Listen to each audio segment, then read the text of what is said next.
Сәлеметсіздер, мен электрондық оқулығымен таныс болыңыздар. Бұны мен математикалық сауаттылыққа оқушыларды дайындау үшін 11 сынып үшін дайындағам. Тамашалаңыздар. Мына жерде материал, түсіндірме материалы. Мына жерде видео сабақ. Балалар ашып көре алады. Ол Шырағай платформасында жасалған. Bir сабақ бойынша тақырыптан есептер түсіндірмесін тыңдай алады. Одан кейін болған соң бекіту үшін Wordful'да тапсырма орындай алады.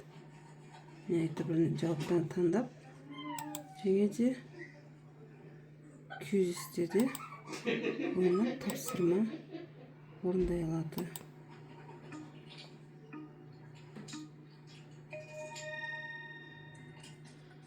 Өстіп айтып жауапты алып, и сабақтың аяғында Google формада қандай тақырып, қай жері тақырыптың түсініксіз болды, сабақтың қай жерінде олар нені түсінбеді, соны маған балалар кері байланыс жаза алады. Аяғында менің визиткам. Рахмет.